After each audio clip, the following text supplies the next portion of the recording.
நாளையில இருந்தே திட்டமிடும்.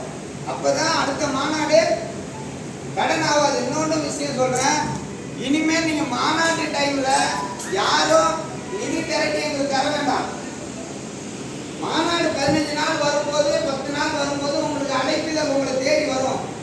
நீங்க அந்த அழைப்பிதழை வச்சுட்டு உங்களை சார்ந்த வியாபாரிகள்கிட்ட என்ன முடியுமோ அந்த நிதியை திரட்டி நீங்க மாநாட்டுக்கு வந்தா போதும். அப்ப நம்ம நிதி தர வேண்டாமானா இல்ல, இப்ப இருந்தே நமக்கான நிதியை தயார் பண்ணிடுவோம். ஒரு மாசத்துக்கு முன்பே டோலர்கள்ட்ட நிதி வாங்குறதை நிப்பாட்டுவோம். அதுக்கு தான் இந்த செயற்குழுவை.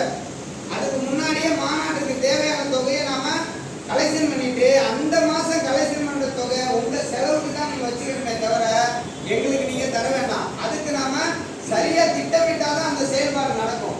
அதுதான் நம்ம ஊர்ல எல்லாம் காசு வாங்க போறோமானா இல்ல, நமக்குள்ளேயே ஒரு சேமிப்பை உருவாக்குறோம். எப்போ இந்த 6 மாச இடைவெளியில இந்த சேமிப்பு எப்படி பண்ண போறோம்னு இப்போ நம்ம செயற்குழுவோட கருத்து.